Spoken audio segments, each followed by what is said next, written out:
മറ്റൊരു ഹിറ്റായ സിനിമ അതുപോലെ തന്നെ പാട്ടുകളും വലിയ ഹിറ്റായിരുന്നു. വെള്ളരിപ്രാവിൻ്റെ ചങ്ങാതി. ദിലീപും കാവ്യമാധവനായിരുന്നു അതിലെ നായകനും നായികയും. അക്കു അക്ബർ ആയിരുന്നു അതിൻ്റെ സംവിധാനം. അപ്പോൾ അതിലെ പാട്ടുകൾ ഇപ്പോൾ തെക്കൊരിക്കൽ എന്നുള്ള ഒരു കുട്ടിക്കാലം, അതിലെ കോറസൊക്കെ പറഞ്ഞ പോലെയുള്ളൊരു പാട്ട്.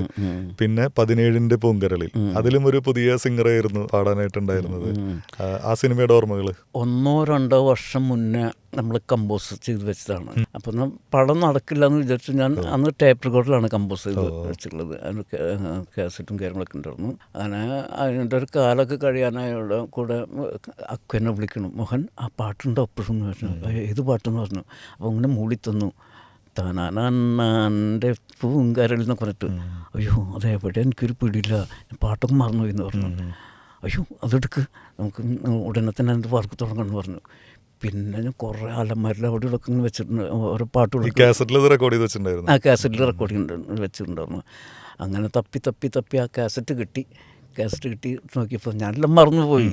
പിന്നെ അത് കംപ്ലീറ്റ് എഴുതിയെടുത്ത് അങ്ങനെ റെക്കോർഡിങ് അതെല്ലാം കഴിഞ്ഞു. അപ്പോൾ അക്കു പറഞ്ഞു, നമ്മൾ പിന്നെ എൻ്റെ ഒരു ഫ്രണ്ട് ഉണ്ട്, കബീർ എന്നാണ് പേര്, അപ്പോൾ കബീറിനെ കൊണ്ടുവന്ന് പഠിപ്പിച്ചായിരുന്നു ചോദിച്ചു. അപ്പോൾ ഞാൻ പറഞ്ഞു, എനിക്ക് പാട്ട് കേട്ടിട്ടില്ലല്ലോ, കാരണം അദ്ദേഹം എങ്ങനെയാണ് പാടാമെന്ന് എനിക്കൊരു രൂപമല്ല എന്ന് പറഞ്ഞു. അങ്ങനെ സാറിന് ഞാൻ അവനോട് വരാൻ പറയാമെന്ന് പറഞ്ഞു. അങ്ങനെ പുള്ളി വന്ന് പാട്ട് വെറുതെ ഏതോ പാടിച്ചു. അപ്പോൾ നന്നായി പാടി. അപ്പോൾ നമ്മുടെ ഈ പാട്ടിന് ആപ്റ്റാണ് അയാളുടെ വോയിസ്. അങ്ങനെയാണ് പിന്നെ കബീറിനെ കൊണ്ട് ആ പാട്ട് പാടിപ്പിക്കുന്നത്. പിന്നെ ശ്രേയയാണ് അതിനകത്ത് കൂടെ പാടിയത്. അങ്ങനെ ശ്രേയ അതിമനോഹരമായി പാടി. രണ്ടുപേരും നന്നായി പാടി ആ പാട്ട്. ഭയങ്കര സുഖമായിരുന്നു ആ പാട്ട് കേൾക്കുമ്പോൾ. വെള്ളരിപ്രാവിൻ്റെ ചങ്ങാതി. ആക്ച്വലി അതാണ് എൻ്റെ അവസാനത്തെ ഹിറ്റ് പാട്ട്. അതിനുശേഷം പിന്നീട് പലവിധ കാരണങ്ങൾ കൊണ്ട് അതെ അസുഖം ബാധിച്ച് അങ്ങനെയൊക്കെ കുറേ പോയി. പക്ഷേ ഇപ്പം ദൈവം എനിക്ക് ഇപ്പോഴും ഒരുപാട് വർക്ക് വന്നുകൊണ്ടിരിക്കുന്നു. ഇവിടെ ഇരുന്ന് നമ്മൾ ഈ പാട്ടുകൾ ഓർത്തെടുക്കാൻ പറ്റുന്നു. പാട്ടുകൾ നല്ല ഓർമ്മകളൊക്കെ. എന്നെ സംബന്ധിച്ചിടത്തോളം എനിക്ക് ചെയ്ത പാട്ടുകളൊന്നും ശരിക്കും ഓർമ്മയൊന്നുമില്ല. അത്രയധികം പാട്ടുകളുണ്ട്, പെട്ടെന്ന് ഓർത്തെടുക്കാൻ. പിന്നെ എന്താണെന്നറിയോ, എൻ്റെ ഒരുപാട് തല്ലിപ്പൊളി പാട്ടുകൾ ഉണ്ടാക്കിയിരുന്നു. കാരണം ചില ഡയറക്ടേഴ്സ് നമ്മളോട് വന്ന് ഇടപെടും. അപ്പോൾ നമ്മൾ നല്ലൊരു പാട്ട് കൊടുത്താൽ അത് അവർക്ക് അയ്യോ ഞാൻ ഇങ്ങനെയാണ് വിഷ്വൽ ചെയ്യുന്നത്, നമുക്ക് ഇത് ചെയ്താൽ ശരിയാവില്ല, മറ്റേത് അതല്ലേ നല്ലത്. പിന്നെ അവർക്ക് വേണ്ടി നമ്മൾ പാട്ട് മാറ്റി കൊടുത്ത് വന്നിട്ടുണ്ട് ഒരു കാലഘട്ടത്ത്. തല്ലിപ്പൊളി പാട്ടുകൾ, എനിക്ക് ഒട്ടും ഇഷ്ടമില്ലാത്ത പാട്ടുകളൊക്കെ ഞാൻ ചെയ്യേണ്ടി വന്നിട്ടുണ്ട്. അത് പാട്ട് ഹിറ്റാവുന്നില്ല, ഹിറ്റായിട്ടുമില്ല. കാരണം അതങ്ങനെ ഉണ്ടാവുള്ളൂ. പക്ഷേ സിറ്റുവേഷൻ അവർക്ക് ഒരു ഡയറക്ടേഴ്സ് ചിലർ അങ്ങനെ ഉണ്ടല്ലോ, അങ്ങനെ സംഭവിച്ചിട്ടുണ്ട്. പ്രിയനന്ദനൻ്റെ സൂഫി പറഞ്ഞ കഥ, അതിലെ പാട്ടിന് സംസ്ഥാന പുരസ്കാരം നേടിയിട്ടുണ്ടായിരുന്നു. തെക്കിനിക്കോലായിൽ എന്ന് പറഞ്ഞ ചിത്രപാടിയ പാട്ട്. സാധാരണഗതിയിൽ പ്രിയനന്ദനൻ്റെ സിനിമയിൽ പാട്ടുകളുടെ എണ്ണം വളരെ കുറവായിരിക്കും. വേറൊരു രീതിയിലുള്ള സിനിമകൾ എടുക്കുന്ന സംവിധായകനാണ്. പക്ഷേ ഈ സിനിമയും ഇതിലെ പാട്ടുകളും വളരെ വ്യത്യസ്തമായിരുന്നു. ആ പാട്ടിൻ്റെ ഓർമ്മകൾ. റഫീഖാണ് അതിൻ്റെ പാട്ടുകൾ എഴുതി. അപ്പോൾ ഞാൻ ആദ്യം റഫീഖ് ലിറിക്സ് എഴുതി തന്നു, അതൊക്കെ കമ്പോസ് ചെയ്തു. പക്ഷെ എനിക്ക് തൃപ്തിയാവുന്നില്ല എത്രയാലും. അപ്പോൾ റഫീഖ് എൻ്റെ അടുത്തുണ്ട്. റഫീഖ് എങ്ങനെയിട്ട് നന്നായിട്ടുണ്ട് മോഹൻജി, നന്നായിട്ടെന്ന് പറഞ്ഞു. എന്നിട്ട് വീണ്ടും ഞാൻ മാറ്റി വേറെ സാധനം വെച്ചു. പക്ഷേ 2 നല്ല ടൈപ്പൊക്കെ ഉണ്ടാക്കി.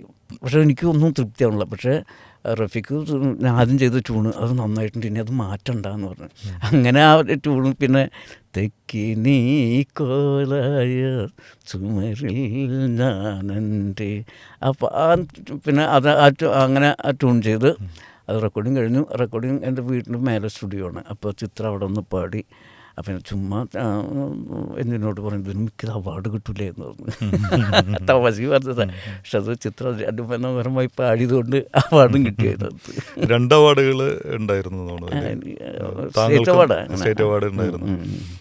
പിന്നെ അതുപോലെ എനിക്ക് തോന്നുന്നു മോഹൻ സിത്താര എന്ന സംഗീത സംവിധായകൻ്റെ കരിയറിൽ പെട്ടെന്ന് നോക്കുമ്പോൾ അതിലെ മ്യൂസിക് അങ്ങനെ ഒരുപാട് സെമി ക്ലാസിക്കൽ ആയിട്ടുള്ളൊരു സംഗീത സ്പർശമൊന്നുമല്ല. പക്ഷേ ആ കവിത വളരെയധികം ഹൃദയസ്പർശിയാണ്.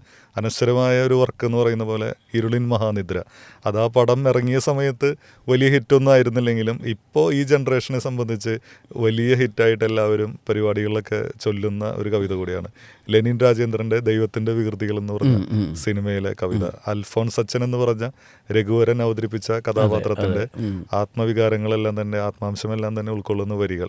അത് ONV കുറുപ്പായിരുന്നു അതിന്റെ വരികൾ എഴുതിയെന്നാണ് എല്ലാവരും വിചാരിച്ചിരുന്നത്. മാതൃഭൂമിയിലെ ഒരു തിരുത്തിന് വന്നതിന് ശേഷമാണ് മധുസൂദനൻ നായർ തന്നെ എഴുതി അദ്ദേഹം തന്നെ ചൊല്ലി എന്നുള്ളത് മനസ്സിലാവുന്നത്. ആ കവിതയുടെ ഒരു ഈണം, ഒരു പാട്ടിന് ഈണം നൽകുന്നത് പോലെയല്ലല്ലോ ഒരു കവിതയ്ക്ക് ഈണം നൽകുക എന്ന് പറയുമ്പോൾ, എങ്ങനെയായിരുന്നു അതിൻ്റെ ഒരു? പാട്ടും കവിതയും രണ്ടാണുള്ളതാണ്. പാട്ട് ഓക്കെ, അത് ഇപ്പം നമ്മൾ ചെയ്യുന്ന പോലെ തന്നെ. പക്ഷെ കവിതയുടെ ഒരു രൂപം ഭാവമൊക്കെ ഉണ്ട്. അത് അതിലേക്ക് ചെന്നാൽ തന്നെ കവിതയായി മാറുള്ളൂ, അല്ലെങ്കിൽ സിനിമ പാട്ടായി മാറും. അപ്പോൾ നമ്മളിപ്പോൾ പാട്ട് കമ്പോസ് ചെയ്യുന്ന സമയത്ത് ONV സാറുണ്ടായിരുന്നു, പിന്നെ നമ്മുടെ മധുസൂദനൻ സാറുണ്ടായിരുന്നു. അപ്പോൾ അവർ എൻ്റെ അടുത്തിരുന്നു. അപ്പോൾ ഇതിൽ ആരാ ഇത് എഴുതും, രണ്ടുപേരുണ്ട്, ഇപ്പോൾ ആരും എഴുതി ചോദിക്കാൻ ബുദ്ധിമുട്ട് എനിക്ക്. ഒരു പാട്ടും ഒരു കവിതയുണ്ടെന്ന് തോന്നുന്നു അതിൽ. ഒരെണ്ണം ONV എഴുതിയിട്ടുണ്ട്, ഒരെണ്ണം മധുസൂദനൻ. അപ്പോൾ ഇവർ കമ്പോസ് സമയത്ത് ഇവർ രണ്ടുപേരുണ്ട്, പിന്നെ ലെനിൻ ചേട്ടനുണ്ട്.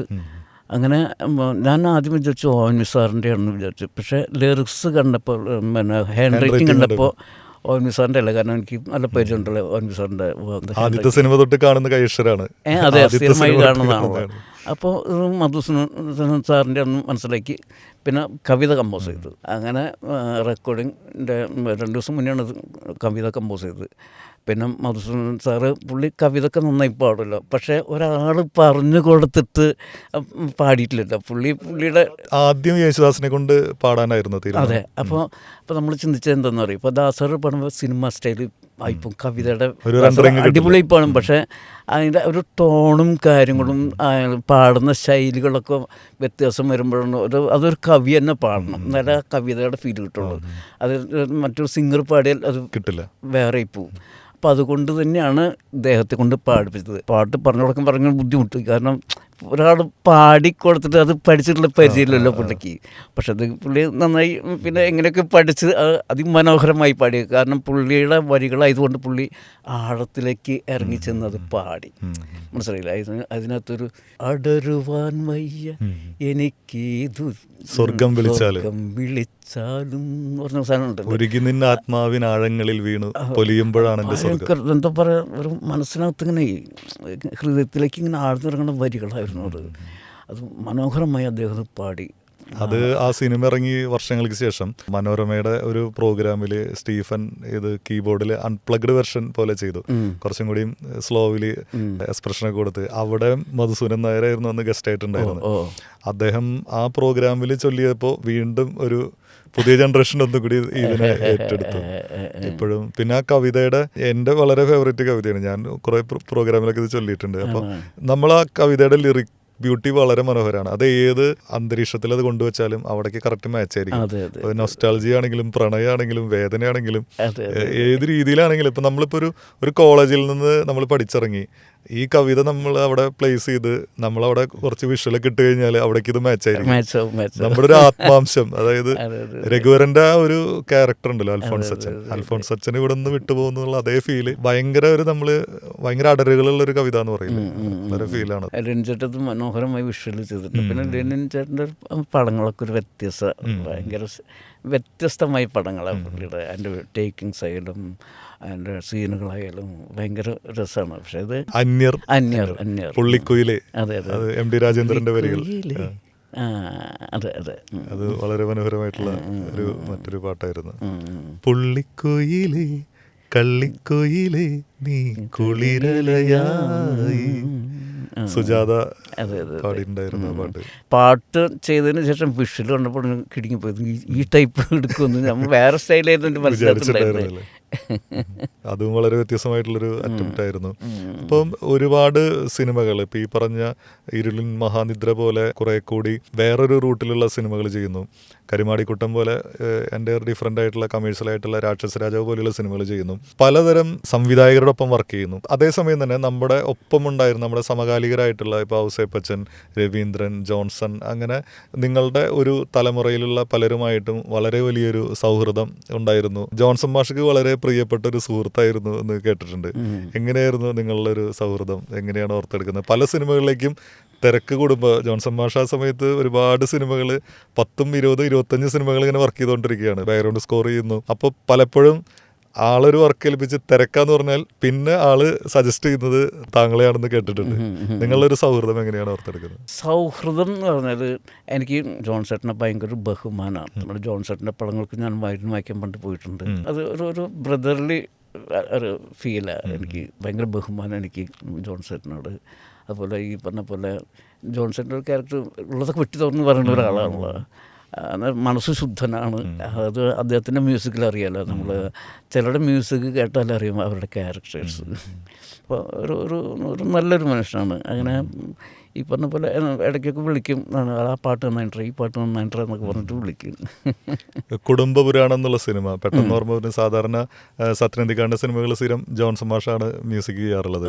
കുടുംബപുരാണത്തിൽ താങ്കളാണ് പാട്ടുകൾ ഒരുക്കിയിട്ടുണ്ടായിരുന്നത്. തട്ടിക്കോ തട്ടാരെ ആ പാട്ടൊക്കെ ചെയ്തിട്ടുണ്ടായിരുന്നു. പിന്നെ തട്ടാരെ മുട്ടിക്കോ എന്നൊക്കെ പറഞ്ഞില്ല. പിന്നെ താലോലം, നേരത്തെ പറഞ്ഞ നമ്മൾ ആദ്യം ചെയ്ത താരാട്ട് പാട്ട് ഈ സിനിമയിലാണ് ഉപയോഗിച്ചിട്ടുണ്ടായിരുന്നത്. ആ സിനിമയുടെ ഓർമ്മകൾ, സത്യനന്ദിക്കാടുമായിട്ട് അധികം സിനിമകളില്ല, പക്ഷെ ഈ സിനിമയിലെ പാട്ടുകൾ സത്യത്തിൻ്റെ ഒരു പടത്തിലും കൂടെ ചെയ്തിട്ടുള്ളൂ, കുടുംബപുരാണം. കുടുംബപുരാണം. അപ്പോൾ അത് മദ്രാസിലായിരുന്നു അതിൻ്റെ വർക്കുകളൊക്കെ. അപ്പോൾ കമ്പോസിങ് മദ്രാസിൽ വെച്ചിട്ടായിരുന്നു. അങ്ങനെ ഞാൻ ആദ്യം ഉണ്ടാക്കിയ ട്യൂണ് അതിന് ചെയ്തു. ട്യൂണാണ് ആദ്യം ഇട്ടുണ്ടായിരുന്നത്. എന്നോട് പറഞ്ഞു കൈതപ്രാണ് ഇതിൻ്റെ ലിറിക്സ് എഴുതേണ്ടത് ഞാൻ പറഞ്ഞിട്ടുള്ളതെന്ന് പറഞ്ഞു. അപ്പോൾ എനിക്ക് ആളെ മനസ്സിലായത് കൈതപ്ര ആരാണ് ചിന്തിച്ചു.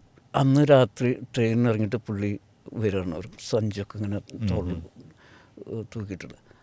ഇയാളാണ് ഈ കൈതപ്രാവ്.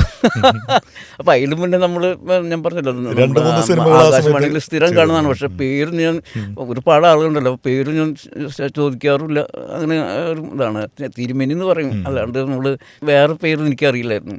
അപ്പോൾ ഇദ്ദേഹമാണ് ഈ കൈതപ്രത്. അദ്ദേഹം ആ സമയത്ത് എന്നെന്നും കണ്ണേട്ടൻ്റെ അങ്ങനെ കുറച്ച് സിനിമകൾ ചെയ്തിട്ടുള്ളൂ. അല്ല, കൈതപ്രത്തിൻ്റെ രണ്ടാമത്തെ പടമാണ് ഈ കുടുംബപുരാണം. എൻ്റെയും രണ്ടാമത്തെ പടമാണ്, ലോഹിയേട്ടൻ്റെ രണ്ടാമത്തെ പടമാണ്. എന്നെന്നും കണ്ണേട്ടൻ്റെ കഴിഞ്ഞിട്ട് പിന്നെ നേരെ ഈ പടത്തിലേക്കാണ് ജോയിൻ. അതെ അതെ അതെ അതെ.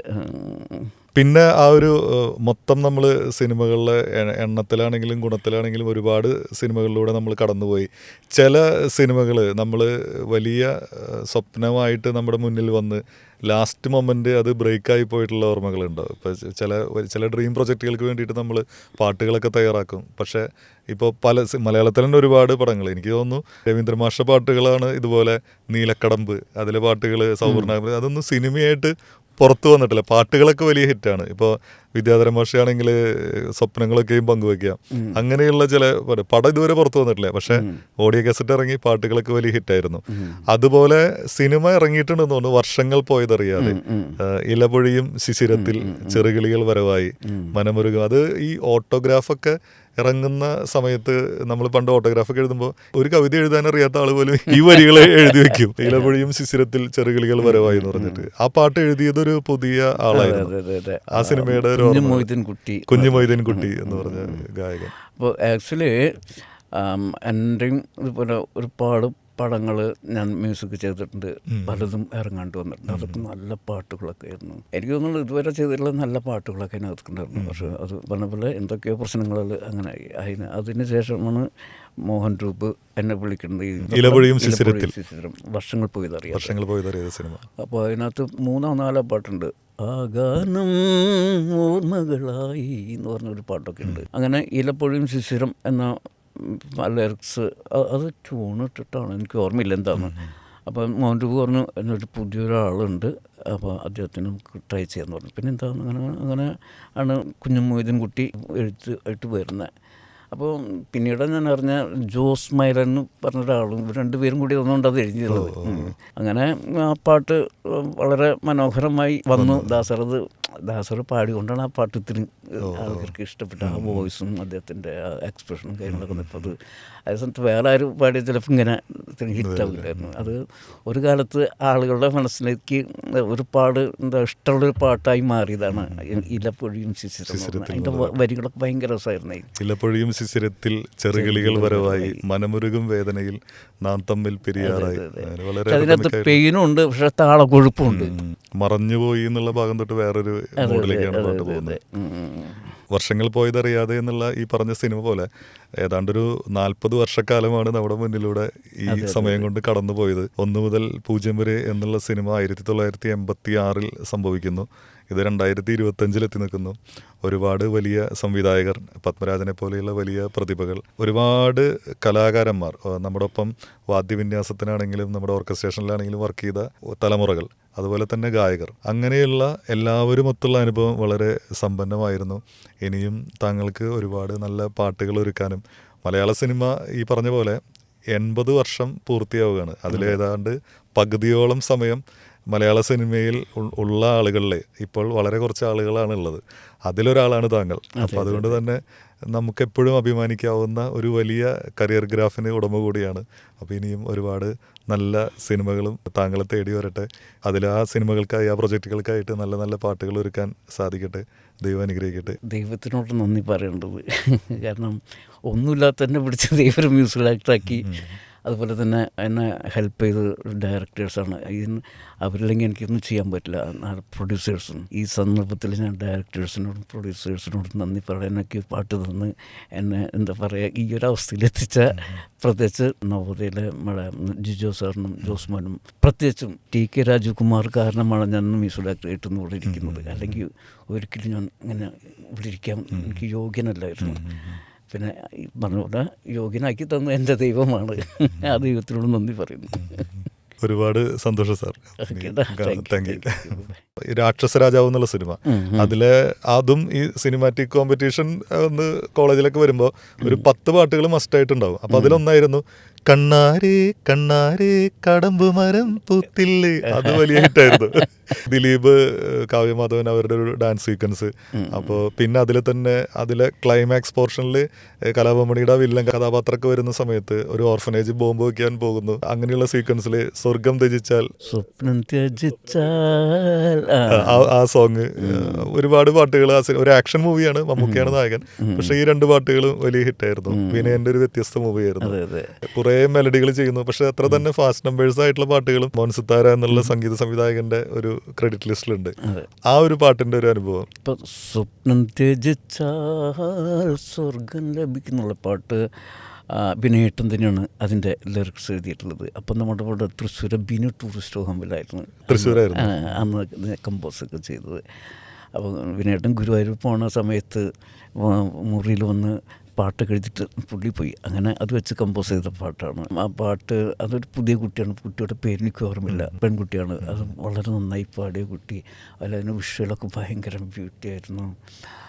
അതുപോലെ തന്നെ വിനേട്ടൻ്റെ ലിറിക്സും നന്നായി വന്നിട്ടുണ്ട്. പിന്നെ അതിലത്തെ വേറെ പാട്ട് ഏതായിരുന്നു? കണ്ണാരേ കണ്ണാരേ കടമ്പ്. ശ്രീകുട്ടം MG ശ്രീകുമാർ പാടിയൊരു പാട്ട്, അടിപൊളി പാട്ട്. ഞാൻ ഈ വിനയേട്ടൻ്റെ 15 സിനിമകളോളം ഞാൻ ചെയ്തു വർക്ക് ചെയ്തിട്ടുണ്ട്. കാരണം വെച്ചാൽ വിനേട്ടൻ ഫസ്റ്റ് ആറ്റിനക്കരെ എന്ന് എന്തോ പറഞ്ഞൊരു പടത്തിൻ്റെ പ്രൊഡ്യൂസറായിട്ടാണ് വന്നത്. അതിൽ മുന്നേ ഉണ്ണിമേരി അങ്ങനെ എന്തോ ഒരു പടത്തിൻ്റെ സൂപ്പർ സ്റ്റാർ എന്നുള്ള സിനിമ ചെയ്തിട്ടുണ്ടായിരുന്നു. അല്ല, അതിലൊക്കെ മുന്നേ പുള്ളി പ്രൊഡ്യൂസറായിരുന്നു. ചിത്രാഞ്ജലിയിൽ ആണ് അതിൻ്റെ റീ റെക്കോർഡിങ് കണ്ടത്. അപ്പം അതിന് ഞാനാണ് അതിൻ്റെ റീ റെക്കോർഡിങ് ചെയ്തത്. അന്ന് വിനേട്ടൻ ആറ്റിനക്കര എന്ന പടത്തിൽ ഏതോ ഒരു സീനൊക്കെ അഭിനയിച്ചിട്ടുണ്ടായിരുന്നു. അങ്ങനെയാണ് പിന്നെ ഞങ്ങൾ അതിനുശേഷമാണ് വാസന്തി ലക്ഷ്മിക്കും എന്നെ വിനേട്ടൻ വിളിക്കുന്നത്. അതിനുശേഷം 10-15ഓളം സിനിമകൾ ഞങ്ങൾ കണ്ടിന്യൂസ് ആയിട്ട് ചെയ്തു. കാരണം നമ്മൾ ഭയങ്കര അടുപ്പാണ്. ഇപ്പോൾ നമ്മൾ ഒരു ഡയറക്ടറും നമ്മളൊക്കെ ആയിട്ട് ഒരു മാനസിക പൊരുത്തുണ്ടെങ്കിൽ നല്ല പാട്ടുണ്ടാക്കാൻ പറ്റുള്ളൂ.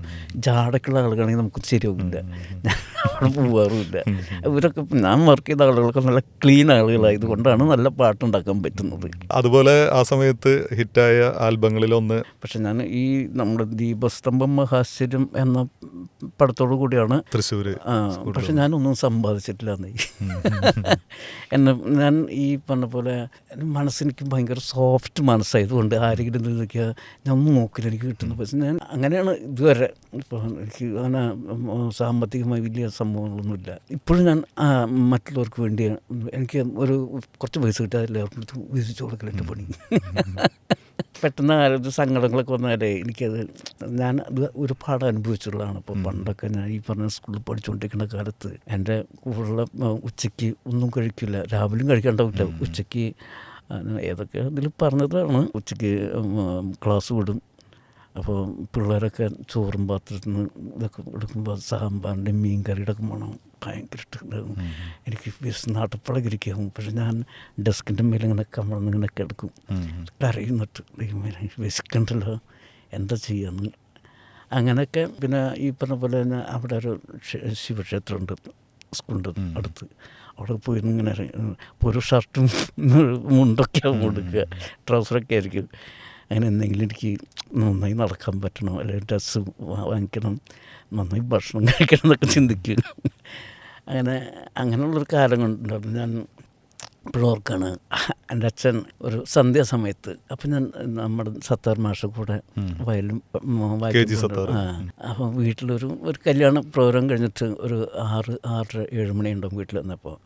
അപ്പോൾ അച്ഛൻ ഇരുന്ന് കരയാണ്. അപ്പോൾ നമ്മോട് ചോദിച്ചാൽ എന്താ അച്ഛൻ കരയണമെന്ന് ചോദിച്ചു. ഇല്ല മോനെ എന്നൊക്കെ ഒന്നുമില്ല, ഭക്ഷണത്തിനൊന്നും നിവൃത്തിയില്ലെന്നു. അങ്ങനെ എനിക്കിത് സത്താർ മാഷ് 3 രൂപ തന്നു. അങ്ങനെ അച്ഛൻ്റെ കയ്യിൽ കൊടുത്തു.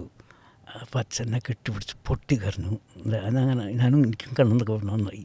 അങ്ങനെ അന്ന് മുതൽ ഞാൻ എൻ്റെ വീട്ടുകാരെയും വീട്ടിലെ എല്ലാ കാര്യം കൊണ്ടും നോക്കിക്കൊണ്ടിരിക്കുന്ന ഒരാളാണ്. ഇന്നും അതുതന്നെയാണ് എൻ്റെ അവസ്ഥ. ആരെങ്കിലും എന്തെങ്കിലും സങ്കടം പറഞ്ഞാൽ എനിക്കില്ലെങ്കിലും കടം വാങ്ങിച്ചിട്ട് പോലും 2 മാസങ്ങൾക്ക് മുമ്പ് എൻ്റെ കൂടെ പണ്ട് തബല വായിച്ചിരുന്ന കമ്പോസിങ്ങിന് വായിച്ചിരുന്നൊരു ചേട്ടനുണ്ട്.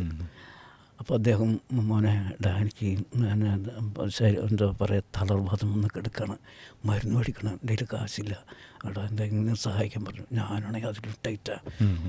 പിന്നെ ഞാൻ ട്രിവാൻഡ്രത്തുള്ള എൻ്റെ ഒരു ഫ്രണ്ടിനെ വിളിച്ച് കുറച്ച് പൈസ അയച്ചു തന്നു. അത് നേരെ അദ്ദേഹത്തിന് അയച്ചു കൊടുത്തു. ഞാൻ അതായിട്ട് പറഞ്ഞല്ലോ കേട്ടോ, പറയാൻ പാടില്ലായിരുന്നു. പക്ഷേ ഞാനങ്ങനെ അതുകൊണ്ട് എപ്പോഴും ഞാൻ അങ്ങനെയാണ് ജീവിക്കുന്നത്. അത് കാരണം എൻ്റെ ഒരവസ്ഥ അങ്ങനെയായിപ്പോയി. നമ്മൾ ഒരു സമയത്ത് ഇപ്പോൾ നമ്മൾ ഈ പറഞ്ഞ പോലെ തന്നെ നമ്മൾ ലൈൻ ലൈറ്റിൽ വളരെയധികം നിറഞ്ഞു നിൽക്കുന്നു. ഇതിനിടയിൽ നമ്മൾ കുറേയധികം സിനിമകൾ സംഭവിക്കുന്നു, ആ സിനിമയുടെ ഒരു തിരക്കിൽ നിൽക്കുന്നു. ആ സമയത്താണ് നമുക്ക് ഒരു അസുഖബാധിതനായി മാറുന്നത്. അതിനുശേഷം നമ്മൾ അതിൻ്റെ പുറകെ പോകുന്നു. സിനിമയിൽ നിന്ന് നമ്മൾക്ക് പതുക്കെ നമ്മൾ അപ്രത്യക്ഷനാവുന്നു. കുറച്ചു കാലം താങ്കളുടെ സിനിമകളോ പാട്ടുകളോ ഒന്നും ഉണ്ടായിരുന്നില്ല. ആ ഒരു കാലഘട്ടത്തിൽ ഇപ്പോൾ മലയാള സിനിമയിൽ താങ്കളുടെ പാട്ടുകൾ ആസ്വദിച്ച വലിയ ബാനറുകളോ അല്ലെങ്കിൽ വലിയ ആളുകളോ താങ്കളെ വേണ്ടത്ര രീതിയിൽ ആ സമയത്ത് നമ്മുടെ ഒരു എല്ലാ കാലത്തും എല്ലാവർക്കും ഒരേപോലെ നല്ലൊരു അവസ്ഥകൾ ഉണ്ടായിരിക്കണം എന്നൊരു നിർബന്ധമില്ല. പക്ഷെ ആ സമയത്ത് നമ്മളെ വേണ്ടത്ര പരിഗണിച്ചില്ല എന്ന് തോന്നുന്നുണ്ടോ? അങ്ങനെയില്ല. കാരണം അപ്പോൾ ഞാൻ സുഖമില്ലാതെ കിടക്കണം, അതുപോലെ തന്നെ എത്ര പേര് അതുപോലെ സുഖമില്ലാതൊക്കെ കിടക്കുന്നുണ്ടോ. അവസരങ്ങൾ നൽകിയില്ല എന്ന് തോന്നാറുണ്ട് ചില സമയത്ത്. അവസരം എന്നല്ല, ഈ പറഞ്ഞ പോലെ എല്ലാവർക്കും അവരുടേതായ കാര്യങ്ങളുണ്ടോ. ഇപ്പം എന്നെ അങ്ങനെ ശ്രദ്ധിക്കണമെന്ന് ഒരിക്കലുമില്ല.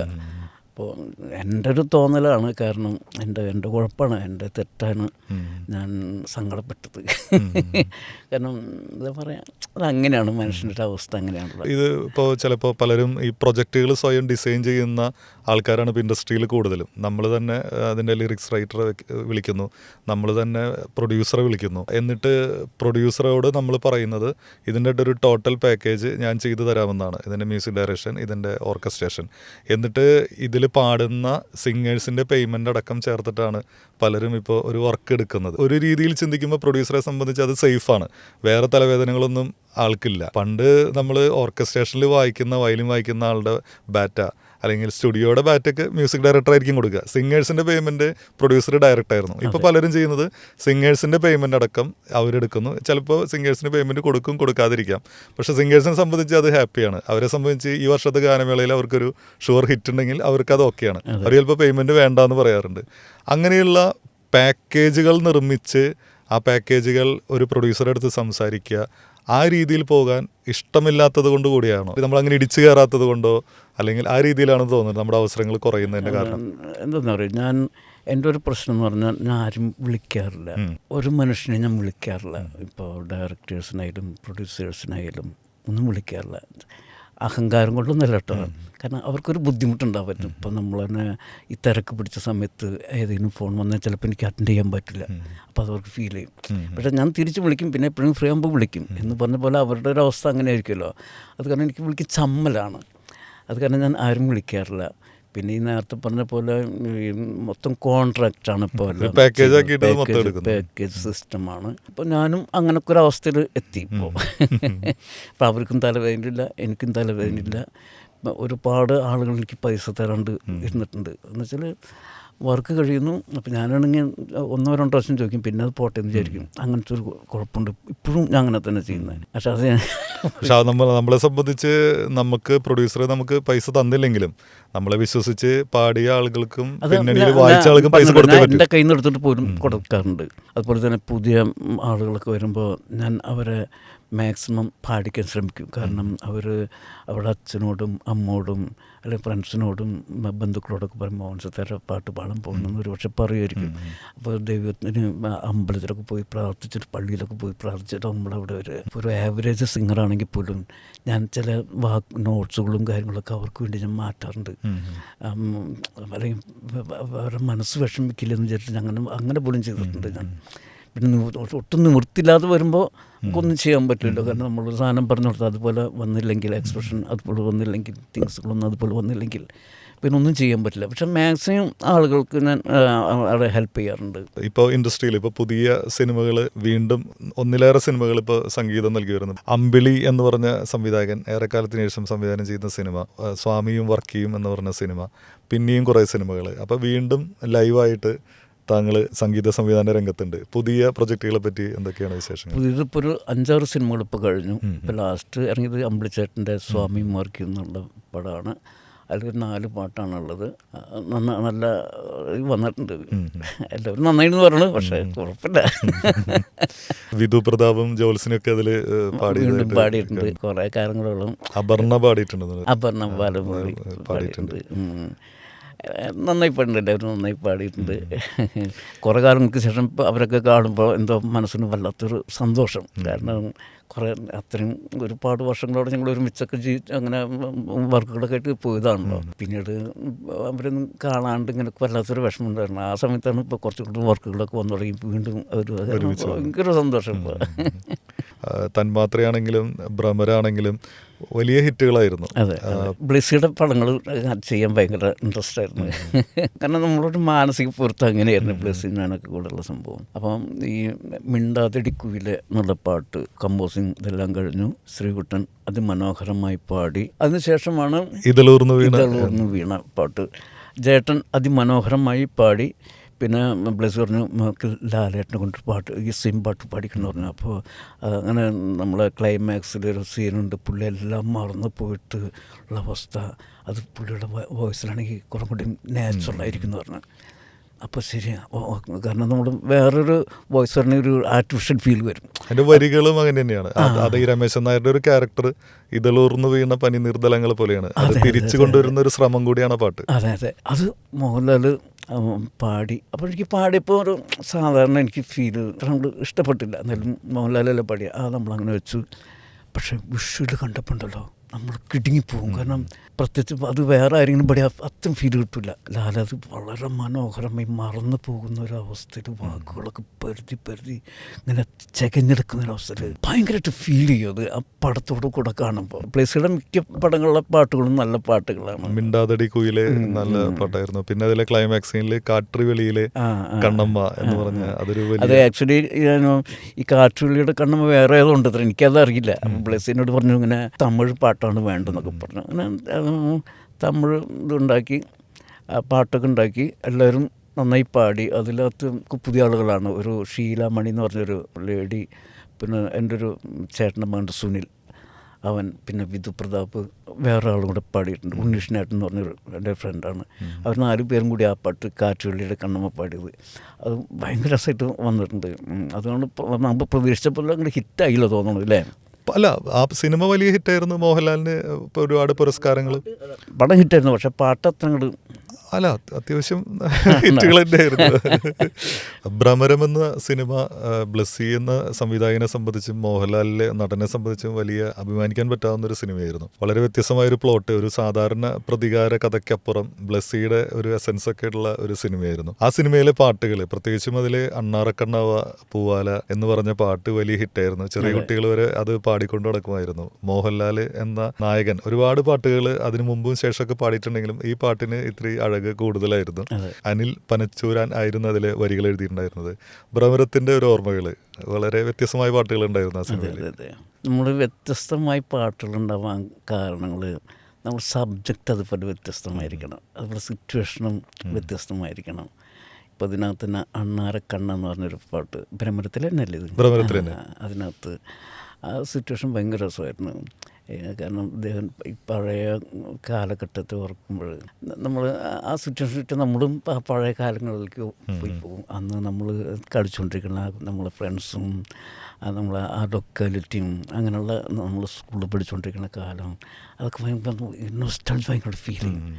അങ്ങനെയാണ് ഞാൻ അണ്ണാരക്കണ്ണാവ വാല ചങ്ങാത്തം കൂടാൻ വാ, അതൊക്കെ ഞാൻ കളിച്ചോണ്ടിരിക്കുന്ന ആ ഫീല് കമ്പോസ് ചെയ്ത പാട്ടാണ് ഇതൊക്കെ. അതെ അതെ, ഇവന് ഉണ്ണിച്ചോറിച്ച് കളിക്കുന്നതും അത് ഒളിച്ച് കളിക്കുന്നതും അന്നൊക്കെ അങ്ങനെ ചെയ്തിരുന്നില്ല നമ്മൾ. ആ കാലഘട്ടത്തെ ഓർത്തിച്ച് ഉണ്ടാക്കിയ പാട്ടാണത്. മോഹൻലാലാണ് ആ പാട്ട് പാടിയിട്ടുണ്ടായിരുന്നത്. ആ ഒരു അനുഭവം, പാട്ട് പാടാൻ വളരെ ഇഷ്ടമുള്ളൊരു നടനാണ്. അതെ അതെ അതെ, അത് അദ്ദേഹം അത് വേഗം പഠിച്ചോട്ടെ. ആ പാട്ട് വളരെ സിമ്പിളായിട്ട് പെട്ടെന്ന് പഠിച്ച ആ പാട്ട്. അതുപോലെ തന്നെ അതിമനോഹരമായി പാടും ചെയ്തത്. അത് വിജയ് യേശുദാസും 2 വെർഷൻ ഉണ്ട്, 2 വെർഷൻ ഉണ്ടെന്ന് തോന്നുന്നു. വിജയ അതിനകത്ത് പാടിയത് ആ മെയിൻ പോർഷനൊക്കെ. പിന്നെ കുട്ടികളും കോറസായിട്ട് ഏഷ്യാനെറ്റിൻ്റെ ഒരു ലിറ്റിൽ മാസ്റ്റേഴ്സ് എന്ന് പറഞ്ഞൊരു ഇതിന് ഞാൻ ജഡ്ജ്മെൻറ്റിന് പോയിരുന്നു. അന്നൊരു കുട്ടി മനോഹരമായി ഒരു പഴയ കണ്ണു തുറക്കാത്ത ദൈവങ്ങളെ അറിയാത്ത ഒരു പാട്ട് മനോഹരമായി ഒരു 5-6 വയസ്സൊക്കെ ഉള്ളൂ അവൾക്ക്. പൂർണ്ണശ്രീ. അങ്ങനെ അന്ന് ഞാൻ നോട്ട് ചെയ്തു ഇവിടെ കൊണ്ടൊരു പാട്ട് പാടിക്കണം. അങ്ങനെയാണ് ഞാൻ അണ്ണാരക്കണ്ണ പാട്ട് കമ്പോസ് ചെയ്ത്. അങ്ങനെ ഞാൻ അവളെ എവിടെ നിന്നൊക്കെയോ നമ്പർ തപ്പി പിടിച്ച് അവളെ വിളിക്കും, അവളത് വന്ന് പാടുകയും ചെയ്തു. പിന്നെ വിജയ് യേശുദാസും ഒരു പാടി ഭയങ്കര രസമായിരുന്നു. അതുപോലെ പപ്പാനി അങ്ങനെ എന്തൊരു സാധനം പോർഷനൊക്കെ ഉണ്ട്. അത് ഞാൻ ഉണ്ണികൃഷ്ണേട്ടൻ എന്ന് പറഞ്ഞാൽ എൻ്റെ ഒരു ഫ്രണ്ട് ഉണ്ട്, അദ്ദേഹത്തിനെ കൊണ്ടത് പാടിപ്പിച്ച് എല്ലാവരും മനോഹരമായി പാടിയ സാധനം. പിന്നെ അതിൻ്റെ ഓർക്കസ്ട്രേഷനൊക്കെ ഈ പഴയ കാലഘട്ടത്തെ ഓർപ്പിക്കുന്ന ഒരു ഓർക്കസ്ട്രേഷൻ ആയിരുന്നു. അതിൽ ഗിറ്റാറിൽ ആ പാട്ട് തുടങ്ങുന്നുണ്ട്, പിന്നെ അതിൽ ഒരുപാട് വേരിയേഷൻസിലേക്ക് ആ പാട്ട് പോകുന്നുണ്ട്. അതെ അതെ അതെ അതെ. പിന്നെ നമ്മൾ വളരെ സിമ്പിൾ പാട്ടാണത്. ഈ സിമ്പിൾ ആയിട്ട് മ്യൂസിക് ചെയ്യാൻ ഭയങ്കര ബുദ്ധിമുട്ടാണ്. ഹൃദയത്തിലേക്ക് ആഴ്ന്നിറങ്ങണം. അപ്പം നമ്മളൊരുപാട് സംഗതികളൊക്കെ കൊടുത്ത് ഓക്കെ, പക്ഷെ അതിങ്ങനെയാണ് കുട്ടികൾക്ക് പാടാൻ പറ്റുന്ന രീതിയിലുള്ള പാട്ടുകൾ ഉണ്ടാക്കി കമ്പോസിങ് ഭയങ്കര ബുദ്ധിമുട്ടാണ്. പക്ഷെ വളരെ ഇത് തീർന്നത്. ആ സിനിമയിലെ തന്നെ മറ്റൊരു യുഗ്മഗാനം, ഒരു ഡ്യുവറ്റ് സോങ് ആയിരുന്നു കുഴലൂതും പൂന്തന്നലെ. അത് സാധാരണ മോഹൻലാലിന്റെ പാട്ടുകൾ കൂടുതലും യേശുദാസ് അല്ലെങ്കിൽ എം ജി ശ്രീകുമാർ ഇവർ രണ്ടുപേരും മാറി മാറി പാടിക്കൊണ്ടിരിക്കുന്ന ഒരു കാലഘട്ടത്തിലാണ് വേണുഗോപാലിന്റെ ഒരു ഡ്യുവറ്റ് സോങ് എന്നുള്ള രീതിയിലേക്ക് ആ പാട്ട് വരുന്നത്. അത് വേണുഗോപാൽ പാടണം എന്നുള്ളൊരു തീരുമാനം. ഇപ്പോൾ നിങ്ങൾ 1 മുതൽ 0 വരെ എന്നുള്ള സിനിമയിൽ ഒരുമിച്ചുണ്ടായിരുന്നു. പിന്നീട് അധികം പാട്ടുകളൊന്നും വർക്ക് ചെയ്തിട്ടില്ല. അപ്പോൾ ഈ പാട്ട് വേണുഗോപാലിന്റെ കരിയറിൽ തന്നെ ഹിറ്റായ ഒരു പാട്ടായിരുന്നു. കുഴലൂതും പൂന്തന്നലെ കൂടെ വരുമോ. അത് വേണു പാടിയപ്പോഴാണ് ആ പാട്ടിനൊരു വേറൊരു ഭയങ്കര ഫ്രഷ് ഫീൽ ചെയ്തിരുന്നു. അതുപോലെ സുജാതയും അവർ 2 പേരും കൂടെ പാടിയത് വളരെ മനോഹരമായി അത് പാടി. പിന്നീട് ഈ പറഞ്ഞ എൻ്റെ 1 മുതൽ 0 വരെ എന്ന പടത്തിന് ശേഷം വേണിനെ കൊണ്ട് എനിക്ക് ഞാൻ അധികം പാടിച്ചിട്ടില്ല. കാരണം വേണ്ട കാര്യം മറന്നു പോവുകയാണ് സത്യത്തിൽ. നമ്മൾ ഒരു പാട്ട് കമ്പോസ് ചെയ്താൽ പെട്ടെന്ന് എനിക്ക് ഓർമ്മ വരും ദാസാറ്, പെട്ടെന്ന് ഓർമ്മ വരും, അല്ലെങ്കിൽ ശ്രീകുട്ടൻ. അങ്ങനൊരു അവസ്ഥയിലായിരുന്നു. പിന്നെ വേണുവിൻ്റെ കാര്യം മറന്നേ പോയി. അപ്പോൾ എന്നോട് ബ്ലസ്സി പറയുന്നു, മോഹൻ നമുക്ക് വേണിനെ കൊണ്ട് പാടിപ്പിച്ചാലൊന്ന്. അപ്പോഴാണ് അവനൊക്കെ ഓർമ്മ വന്നത്, എൻ്റെ പേരാണ് ഓർമ്മ വന്നത്. അങ്ങനെ പിന്നെ വേണിനെ കൊണ്ട് പാടിച്ചു, മനോഹരമായി പാടി 2 പേരും. ഈ ഭ്രമരത്തിലെ ഒരു തീമിലേക്ക് വരുമ്പോൾ വളരെ എൻഗേജിങ് ആയിട്ടുള്ളൊരു സബ്ജക്റ്റാണ്. പണ്ട് നമ്മൾ പല കാര്യങ്ങളും ചെയ്യും, പല തമാശകളും ചെയ്യും. അത് പിന്നീട് നമ്മുടെ ജീവിതം തന്നെ നഷ്ടപ്പെട്ടു പോകേണ്ടി വരുന്ന ആൾക്കാരുണ്ട്. ജീവിതത്തിൽ വിജയിച്ചവർ ഈ ജീവിതം ഒരു മൊമെന്റിൽ നഷ്ടപ്പെട്ടു പോയവരെ കുറിച്ചിട്ട് ആലോചിക്കുക പോലുമില്ല. പക്ഷെ അങ്ങനെ ജീവിതം മിസ്സായി പോയ ഒരാൾ നന്നായി ജീവിക്കുന്ന ഒരു മറ്റ് ചിലരുടെ ജീവിതത്തിലേക്ക് ഒരു ഇടപെടൽ വരികയും അവരെയും കൊണ്ടൊരു കുന്നിൻ മുകളിലേക്ക് പോവുകയും വളരെ സംഘർഷം നിറഞ്ഞ അവസ്ഥകളിലൂടെയൊക്കെ കഥാപാത്രങ്ങൾ കടന്നുപോവുകയൊക്കെ ചെയ്യുന്ന ഒരു വ്യത്യസ്തമായ സബ്ജക്റ്റായിരുന്നു. അപ്പോൾ ഇതിൽ തീം മ്യൂസിക് വളരെ പ്രാധാന്യമുള്ളതായിരുന്നു. അതിൻ്റെ ഒരു പശ്ചാത്തല സംഗീതം എൻ്റെ ഒരു ഡിഫറൻ്റ് ആയിരുന്നു. ഒരു പത്മരാജൻ ഭരതൻ സിനിമകളിലൊക്കെ നമ്മൾ പ്രതീക്ഷിക്കുന്ന രീതിയിൽ നമ്മളെങ്ങനെ പിടിച്ചിരുത്തുന്ന ഒരു കഥാപാത്രമായി തന്നെ അതിലെ പശ്ചാത്തല സംഗീതം മാറുന്നൊരവസ്ഥയുണ്ടായിരുന്നു. ഭ്രമരത്തിൻ്റെ ഒരു ബാക്ക്ഗ്രൗണ്ട് സ്കോർ ഒരുക്കുമ്പോൾ എങ്ങനെയൊക്കെയായിരുന്നു സംവിധായകൻ എന്ന രീതിയിലുള്ള ബ്ലെസ്സിയുടെ ഒക്കെ ഒരു ഇടപെടലൊക്കെ? അല്ല, നമ്മുടെ പടത്തിലാണ് ബ്ലെസ്സി. ഇപ്പോൾ ആരും അങ്ങനെ ഇടപെടില്ല. എനിക്ക് എൻ്റെ ഒരു ഫ്രീഡം ഉണ്ടാവില്ല. അല്ലെങ്കിൽ എൻ്റെ ഒരു കുഴപ്പം ആരെങ്കിലും എന്തെങ്കിലും പറഞ്ഞപ്പോൾ എനിക്ക് ആ കൺഫ്യൂഷനാവും, ആ കുഴപ്പമാവും. അതുകൊണ്ട് ആരും ഇടപെടാറില്ല. അദ്ദേഹം ചെയ്യുന്ന വർക്കുകൾ അവരുടെ മനസ്സിലുള്ളത് നമ്മൾ ചെയ്യുന്നതുമായിട്ട് ഒരു മാച്ച് ഉണ്ടാവുന്നുണ്ടോ ഇല്ലയോ എന്നുള്ളൊരു കൺഫ്യൂഷൻ. അല്ല, അങ്ങനെയല്ല. നമ്മളിപ്പോൾ ഒരു പടത്തിനാണല്ലോ, അല്ലാണ്ട് ഡയറക്ടർക്കല്ല നമ്മൾ ചെയ്യുന്നത്. ഒരു പടത്തിനാണ് നമ്മൾ അതിൻ്റെ ബാക്ക്ഗ്രൗണ്ട് സ്കോർ ചെയ്യുന്നത്. ആ സിറ്റുവേഷൻ എന്താണോ ആവശ്യം അത് നമ്മുടെ മനസ്സിലേക്ക് വരും. അപ്പോൾ ഒരു പക്ഷേ ഡയറക്ടർ ചിന്തിക്കാത്ത വഴിയിലൂടെ ആയിരിക്കും ഞാൻ യാത്ര ചെയ്യുക അതിലൂടെ. അപ്പോൾ ബ്രഹ്മരം എന്ന് പറഞ്ഞൊരു എന്താ പറയുക, ആ ഒരു നല്ലൊരു സിനിമ, അല്ലെങ്കിൽ ഒരു പടം എവിടെയൊക്കെ എന്തൊക്കെ ഒളിഞ്ഞു കിടക്കുന്ന സാധനം, അത് നമ്മൾ ആ പടത്തിന് ടോട്ടൽ അത് ഇങ്ങനെ കണ്ടിന്യൂ ചെയ്തിട്ടുണ്ട്. ക്ലൈമാക്സിലൊക്കെ എനിക്ക് ഈ റെക്കോർഡിങ് ടൈമിൽ ഞാൻ കരഞ്ഞു പോയിട്ടുണ്ട്. കാരണം ലാലിൻ്റെ ക്ലൈമാക്സിൽ ആ അവസ്ഥ വല്ലാത്തൊരു ഫീലായിരുന്നു. ഈ റെക്കോർഡിങ് നമുക്ക് നോട്ട്സൊക്കെ പറഞ്ഞു കൊടുക്കുമ്പോൾ എനിക്ക് വല്ലാത്തൊരു അവസ്ഥയായിരുന്നു. അതെല്ലാവരും പ്രതീക്ഷിക്കുന്നത് ആ പ്രതിനായക ഭാഗത്ത് നിൽക്കുന്ന മുരളി ഗോപി അടങ്ങുന്ന ക്യാരക്ടറുകളെ മോഹൻലാലിൻ്റെ ക്യാരക്ടർ കൊല്ലുമെന്ന് തന്നെയാണ് എല്ലാവരും വിചാരിക്കുന്നത്. പക്ഷെ അദ്ദേഹം ആ ഒരു മൊമെന്റിൽ അവരെ വെറുതെ വിടുകയാണ്. പക്ഷെ അതുവരെയുള്ള അവരനുഭവിക്കുന്ന ഒരു വേദനയുണ്ട്. ആ വേദനയിലാണ് അതിലെ മ്യൂസിക് ആണെങ്കിലും അതിൻ്റെ ടോട്ടൽ ക്യാരക്ടർ സ്കെച്ച് ആണെങ്കിലും ഒക്കെ നിൽക്കുന്നത്. അതെ ഞാൻ പറഞ്ഞല്ലോ, നമ്മൾ എന്നെ സംബന്ധിച്ചിടത്തോളം അങ്ങനെ അതിന് മുന്നേ അങ്ങനെ ചിന്തിക്കില്ല, അങ്ങനെ ചെയ്യും ഇങ്ങനെ ചെയ്യൊന്നും ചിന്തിക്കില്ല. ഒരു പടം നമ്മളിട്ട് കാണുന്നു, ആ സമയത്താണ് എനിക്ക് ഓരോന്ന് വരുന്നത്. മുന്നേ ചിന്തിച്ച് ഞാൻ നേരത്തെ പറഞ്ഞല്ലോ, എനിക്ക് ഒന്നും ശരിയാവത്തില്ല. ആ സമയത്ത് എന്തോ തോന്നുന്നു അത് ചെയ്യുന്നത് അത് കറക്റ്റായിരിക്കും. അത് ദൈവം എനിക്ക് അങ്ങനെ പറഞ്ഞിട്ട് ചെയ്ത് എൻ്റെ മനസ്സിലേക്ക് അങ്ങനെ വരുന്നത് ദൈവം അങ്ങനെ ആക്കി തരിക. ഈ സിനിമകളെ പോലെ തന്നെ പിന്നെ